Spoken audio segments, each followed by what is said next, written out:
E aí pessoal, tudo bom? Meu nome é John Leno, eu sou da Associação Brumadinhense de Audiovisual Cinema UAI e nesse episódio da oficina de Cinema Documental Além do REC, nós vamos falar sobre câmeras. Geralmente é a primeira pergunta que a pessoa que vai entrar no audiovisual se faz: qual câmera eu devo usar? Mas o meu conselho é não ser essa a primeira pergunta, e sim qual tipo de serviço que eu vou prestar e quem que é o meu público-alvo. Porque não adianta você ter uma câmera de cinema se você for fazer casamentos, clipes que só vão para o Instagram, porque você não vai conseguir usar todo o recurso que o equipamento tem e você vai acabar gastando a mais do que deveria. Então, primeiro, se faça essa pergunta: que tipo de serviço que eu vou fazer? Quem que é meu público?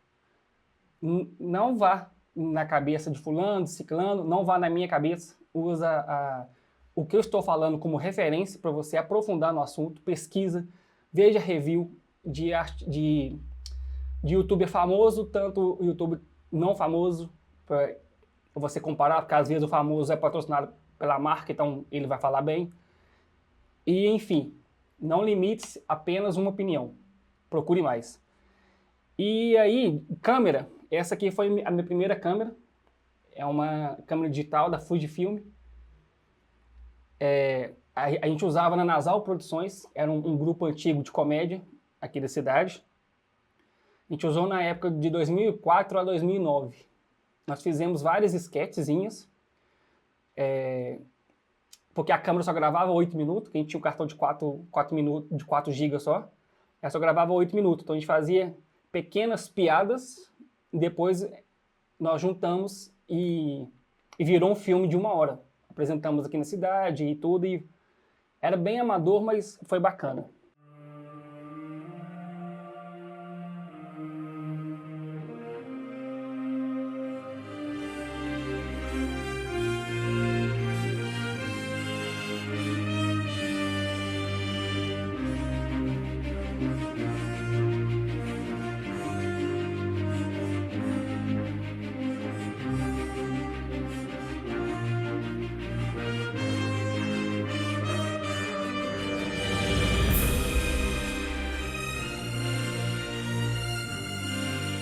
E a minha segunda experiência com câmera foi na escola, 2007. Foi com uma câmera, uma filmadora mini DV, que é umas fitinhas pequenininha. O professor nosso da escola pediu pra gente assistir um filme, chama Sociedade dos Poetas Mortos, do Robin Williams. E através desse filme a gente fazia um curta para a escola. E aí o curta chama Segredos da Irmandade. Fizemos também no amadorismo e depois de a gente gravar em mini DV, tinha que ir num cara para ele converter para DVD, para arquivo MP4, ir para o computador, copiar os arquivos para depois editar. Então era uma burocracia danada. Mas conseguimos fazer e passamos de ano.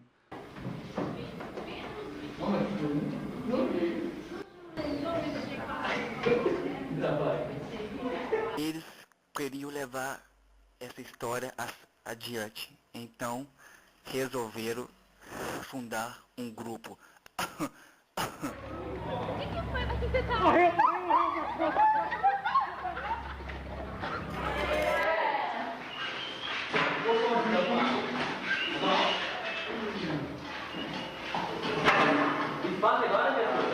Depois, em 2009, a Nasal Produções adquiriu essa câmera. Ela é HD, é uma Cybershot da Canon. Ela tem um zoom interessante, não troca de lente, então ela é semi-profissional. Mas era uma câmera que a gente estava com bastante esperança em fazer vídeos de qualidade. Porém, a gente já estava com 19, 20 anos ali, começamos a trabalhar, uns mudaram de cidade e o grupo se desfez. Acabou que a gente não utilizou a câmera para fazer quase nenhum vídeo. Mas eu já usei ela para fazer alguns outros trabalhos amadores e ela já me salvou. Depois, em 2015, foi quando eu comecei de fato profissionalmente.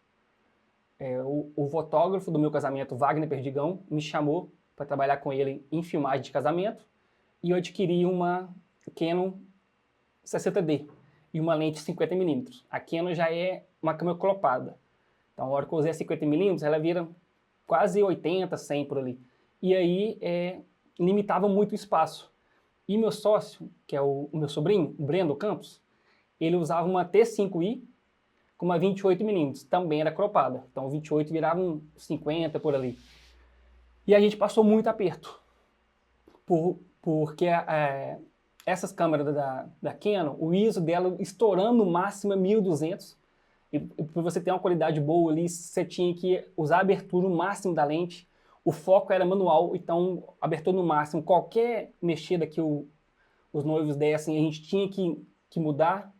Era complicado, mas fez a gente evoluir muito. Hoje eu vejo que as limitações da época fizeram a gente pensar melhor e evoluir como profissional. E isso aí também é um ponto positivo de você ter limitação em equipamentos, faz você pensar fora da caixa. Em 2019, nós fizemos um upgrade, saímos de duas cropadas e fomos para a 7.3. Eu com uma 7.3, ele com uma 7.3 e uma câmera de backup parada que era a 6D da Canon. Todas full frame, então o ISO, principalmente da Sony, é excelente, a gente podia filmar com 2.000, 3.000 de ISO, então isso ajudou em locais que era baixa luz. Tem estabilizador interno, o autofoco é absurdo, é absurdamente rápido, então a gente mudou completamente o nosso estilo e isso não foi uma bênção. E até hoje eu estou com a 7.3, que é essa câmera nossa principal. E agora na Cinema Eye nós temos a câmera de backup, é a ZV-E10 da Sony, é uma câmera cropada, porém é uma câmera compacta, ela filma 4K, ela também tem um ISO interessante, ela tem um autofoco interessante, mas agora o autofoco para nós não é importante, que a gente usa lente de cinema. E ela saiu teoricamente barato. Pelo recurso que ela faz, a gente conseguiu ela por R$4.000 nova, importada, do AliExpress. Então é uma câmera de entrada, porém com os recursos bem interessantes e um preço agradável. Então nós temos ela de segunda câmera. Então ela ser cropada não tem problema, porque a gente usa ela na entrevista, ela tá para pegar detalhe. Então geralmente a gente usa ainda uma lente 80mm, então ela vira 140 por aí, para realmente pegar detalhe de olho, de boca, de mão. E isso faz bastante diferença na hora que a gente for compor a edição. E temos também duas GoPro Hero 4, que de vez em quando nós usamos. Então não faz sentido a gente mudar para a 12, por exemplo, que é a nova agora, porque a gente ainda tem equipamentos para estar adquirindo e não faz sentido a gente deixar de comprar os equipamentos para comprar a GoPro 12, sendo que a gente não usa assim recorrente. Nós usamos ela no documentário sobre o Dia da Mulher, com a Helena. A gente colocou duas na cadeira de roda dela, uma pegando a roda e uma pegando a visão dela, que ela fez um trajeto da casa dela ao supermercado Supernuna e a gente mostrou como que é esse trajeto. Então, a GoPro para essa parte é excelente. Parte aqui que envolve esporte e por aí vai. Então, é uma câmera coringa que a gente deixa uma hora ou outra, nós usamos ela. Mas no futuro nós vamos mudar para 12 com certeza. Então é isso. O que eu tenho que falar das duas é que das duas marcas que eu usei.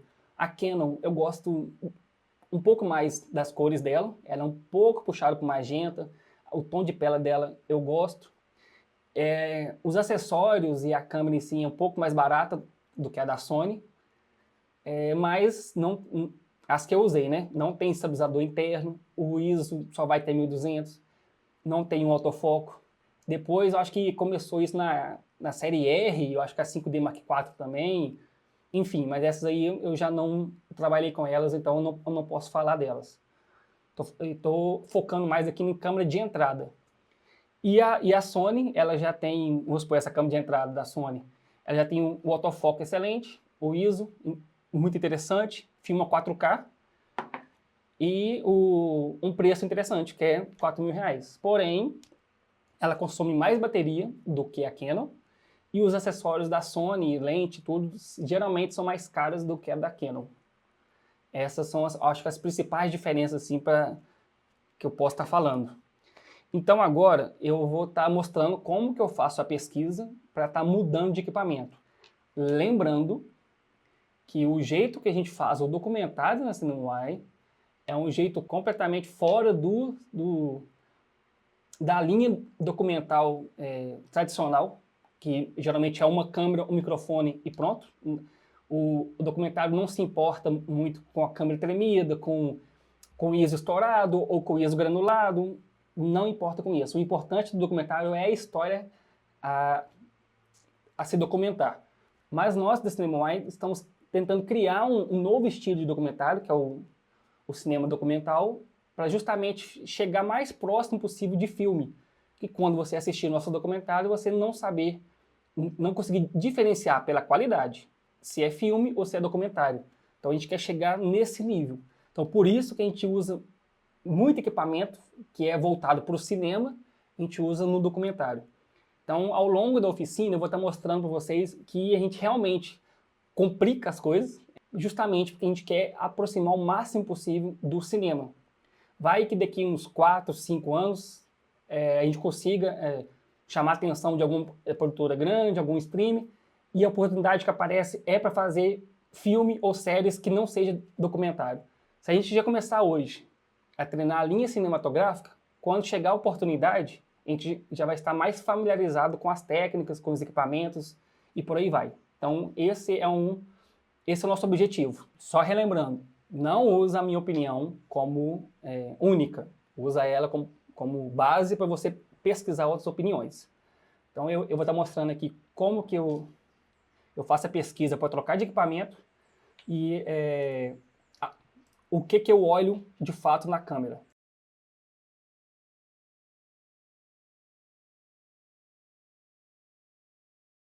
Para a gente entrar no meio de equipamento de cinema, eu sempre gosto de entrar por baixo.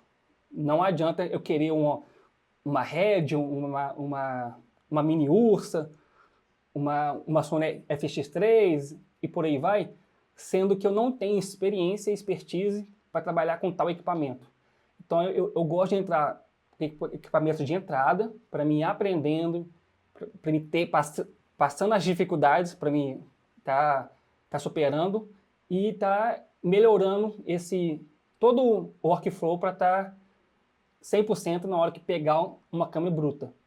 Então, de câmera de entrada hoje, que eu olhei, seria a Blackmagic 4K, a Pocket 4K, e a sua concorrente ali é a Sony FX30, que está sendo bem usada agora, que ela tem um autofoco muito bom, o ISO, mas igual eu falei, a gente não usa o autofoco, a gente usa lente de cinema, que é foco manual, então essa parte não interessa para nós, mas vamos mostrar a comparação das duas. Eu não vou entrar a fundo nas especificações de cada uma, para isso tem vídeos na internet, pesquisem, mas eu vou mostrar o que eles não mostram e que eu acho interessante de a gente estar divulgando aqui. Então, um dos pontos mais importantes que eu olhei aqui foi que essa aqui é a FX30. É o arquivo que ela grava. Ela grava 4K, 60 fps a 600 mbps, que é megabyte por segundo, que é a qualidade da imagem ali que o sensor consegue produzir. E a Pocket 4K, ela chega a 200 mbps, que é megabyte por segundo. Aí, se você olhar entre uma e outra, uma faz 600 e a Pocket faz 200, então você vai passar. Então a FX30 é 3 vezes melhor do que a Blackmagic, assim, em arquivo. Aí que vem a pegadinha. Eu pesquisei muito o que é esse mbps e eu achei um artigo muito grande, mas muito detalhado e técnico do filmmaker André Rodrigues. Eu vou deixar o link na descrição. Vale a pena ler. Ele explica muita coisa técnica, muito interessante. E ele mostra com exemplos. Então, leiam que vocês vão entender melhor as configurações da câmera. Mas, enfim, resumindo, o que ele falou é o seguinte. Aqui, se você ver, é o M maiúsculo, o B, o P e o S minúsculo. Então, esse aqui é megabit. 600 megabit. A Pocket é o M e o B maiúsculo. Então, é megabyte. Para você ter 1 megabyte, você precisa de 8 megabit. Então, para você comparar de fato o FX30 com a Blackmagic, você tem que dividir os 600 megabits por 8. Então, a FX30 tem 75 megabytes, enquanto a Pocket chega a 200 megabytes. Então, aqui, de fato, a gente vê que a Blackmagic 4K é melhor do que a FX30 nesse ponto. Bitrate é o mesmo nome de taxa de bits ou megabits por segundo, ou megabytes por segundo, que é o mbps. Quanto maior o bitrate por segundo, maior a qualidade do vídeo. Então, aquele mbps lá, quanto maior, lembrando que tem que ser um M maiúsculo, B maiúsculo, para ser megabyte. Quanto maior o megabyte por segundo, maior a qualidade por segundo do vídeo. Mais informação na imagem vai ter.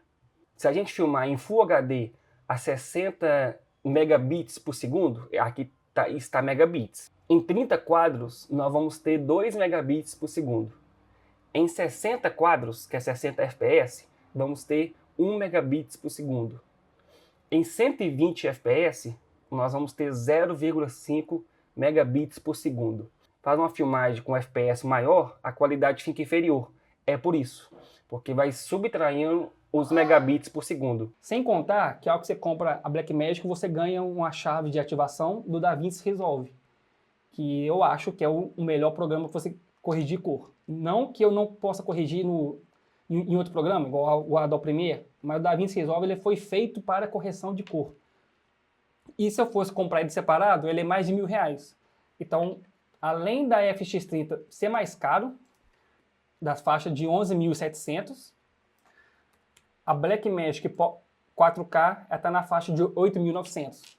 Então, só nessa comparação aqui, somando com o DaVinci Resolve, dá 4.000 de diferença. Eu acho muito dinheiro, visto também que a Pocket é melhor do que a FX30. E aí, tem a questão seguinte, para você usar o poder da FX30 ao máximo, você precisa ter um cartão específico. É o CF Express, e é um cartão caro, no mínimo R$1.000, um de 128 GB. Então, isso aí tudo vai aumentando o custo da Sony, igual eu falei. A parte da Sony é mais cara do que as outras câmeras. Então, nós vamos manter a Blackmagic. Só que aí, a diferença de funções para me aprender a mexer na 4K e para 6K é pouca. Então, se a gente tiver a verba, é melhor ir para 6K. A 6K, geração 2, está 15.500. Por que a geração 2 e não a Pro? Porque a Pro, o que vai mudar da Pro, da 6K Pro para 6K G2, é apenas o filtro ND interno. A Pro já vem com 3 filtros ND interno. Então, se você for filmar no sol, você consegue ativar ali antes da lente. E é isso, basicamente. Então, a Blackmagic 6K Pro está 22 mil. A diferença aí de R$6.000. Eu não acho viável uma diferença de R$6.000 só por causa do filtro ND interno. Eu prefiro comprar um externo, porque não é toda hora que eu vou usar, e ter a 6K G2. E aí, a taxa de gravação dela é maior ainda. Ela consegue chegar a 483 megabytes por segundo em 6K. Então é um absurdo. Nós vamos fazer então um orçamento por ela. A 6K geração 2, 15.500 somente o corpo. Então beleza, então agora eu já posso filmar, que a gente tem a lente. Não é assim que funciona. Não no nosso jeito. Você precisa comprar alguns acessórios para você usar os 100% da câmera. O primeiro seria a gaiola, que além dela proteger o equipamento, a gente tem em todas as câmeras nossas, além de proteger, ela consegue tem vários furinhos para você anexar acessórios, e ela já vem com esse adaptador aqui para o SSD que nós vamos estar adquirindo também. Então a gaiola, R$660. O SSD é esse da Samsung T5. Então estou olhando aqui de 2 teras. De 2 teras está dando 189. Mas o ideal seria ter 2. Você ter 4 teras. Então vai dar 2.300 e pouquinho. Aí aonde que eu vou guardar esses arquivos tudo? Tem que ter um HD externo muito grande. O porquê o HD externo? Porque nós temos o notebook e o computador. Então essa flexibilidade, o ideal é um HD externo. Tá esse aqui da Seagate, 10 TB USB 3.0. Tá R$2.000. Seria pelo menos comprar 2, que daria R$4.000. Porque os arquivos eles são muito grandes. Para você ter uma ideia, 1 TB de gravação na 6K, na 4K, desculpa, a 60 FPS é 240 minutos. A 24 FPS, 610 minutos. Na Blackmagic 6K, 1 TB a 60 FPS grava 2 horas. Nós fizemos o último documentário agora, que é a Olimpíada da APAI, e nós temos 15 horas de arquivo. Então 15 horas é 900 minutos. Vai dar 7.5 TB de arquivo. Só no documentário. E nós não fazemos apenas um por vez. A gente faz geralmente é um grande e outros pequenos. Então talvez esse 10 TB vai ficar um pouco apertado. Mas para começo tá bom. E o porquê 2? Porque sempre um é backup. Um a gente não mexe nele. Assim que você salva e descarregar o arquivo no HD, você copia os mesmos arquivos para o outro HD e guarda o HD de backup. Você não trabalha nele. Porque se esse HD principal der pau, você tem todos os arquivos guardados. A bateria da 6K é uma pequena da Canon, ela não aguenta muita coisa, ainda mais filmando 6K. Então, o ideal seria essa da Sony, NP F970, tá 239, o ideal seria ter umas 4 dela. Então aí, nessa brincadeira, vai R$ 956 de bateria.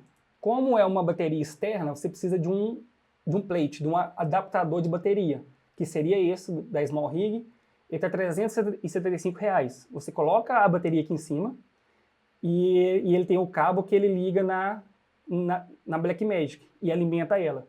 Então, mais R$ 375.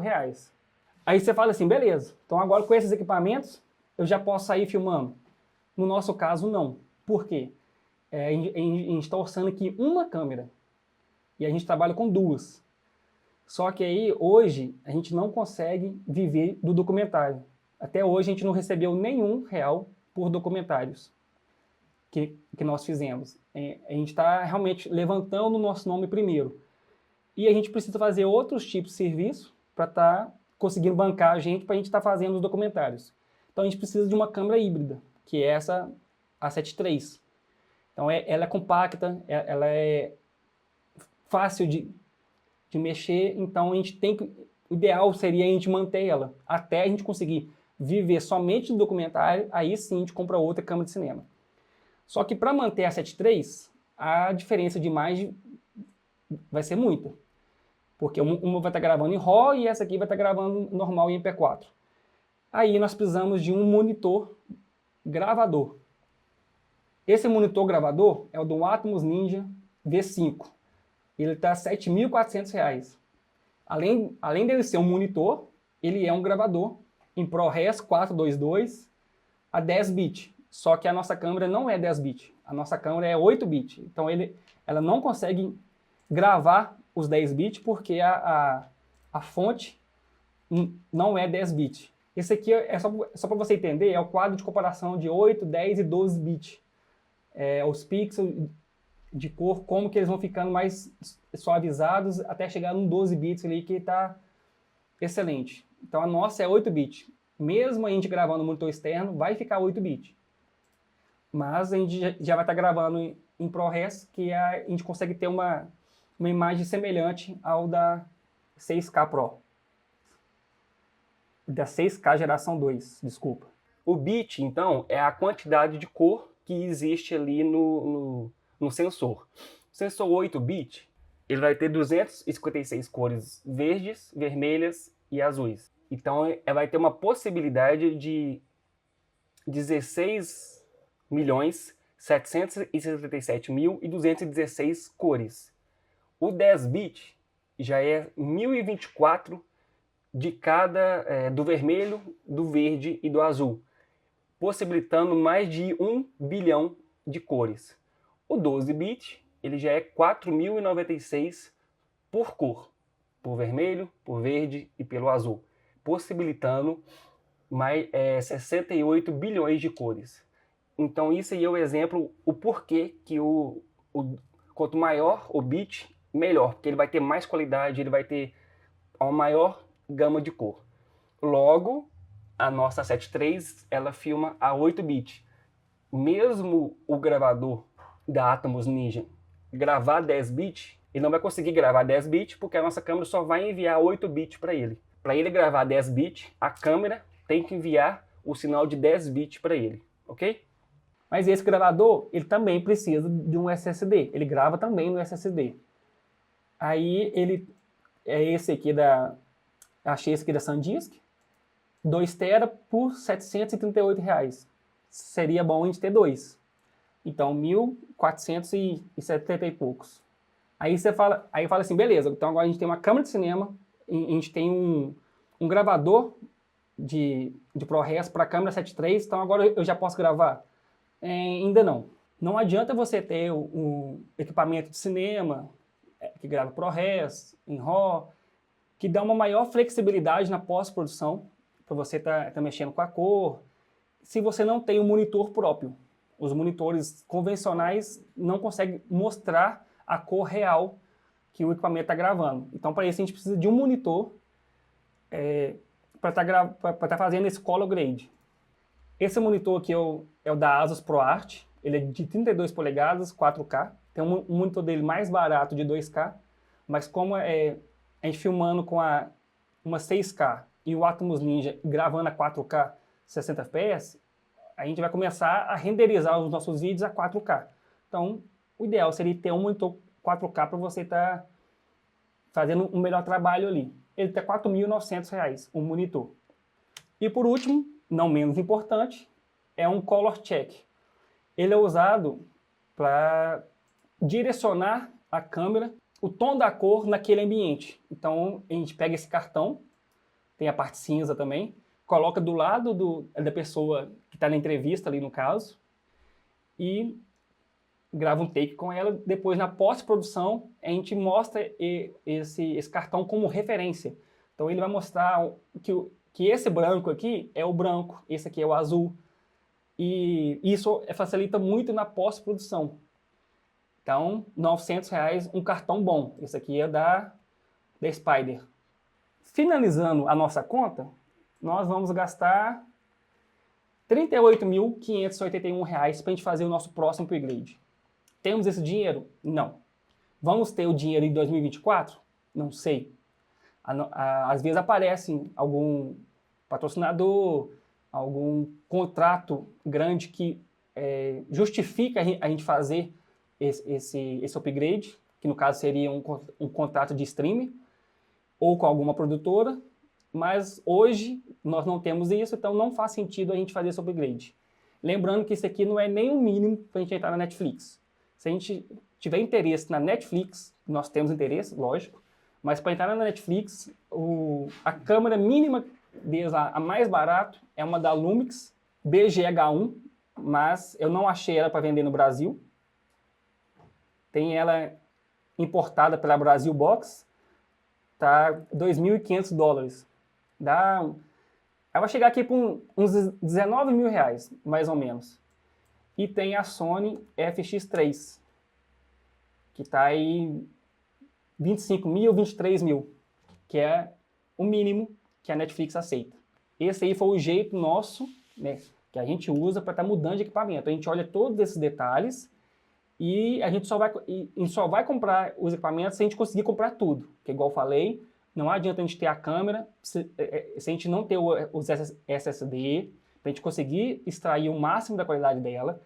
Não adianta a gente não ter o espaço em HD para salvar. Não adianta a gente não ter o monitor para corrigir a cor. E não adianta a gente ter o segundo monitor para a Sony. Então, tudo tem que ser casado. Então, ou a gente desembolsa quase R$40 mil de uma vez, ou a gente não justifica a gente fazer esse upgrade agora. Espero que vocês tenham gostado. Desculpa a minha gagueira, que eu ainda estou acostumando a falar assim para a câmera. Eu não sou muito bom nisso. Desculpe meus erros de português. E até o próximo episódio. O próximo episódio nós vamos falar das lentes que nós temos. Depois nós vamos falar de tripé, estabilizadores. Depois os acessórios, a luz, que é importante, a iluminação que a gente usa. E depois os acessórios em geral que nós utilizamos. Beleza? Muito obrigado e até a próxima.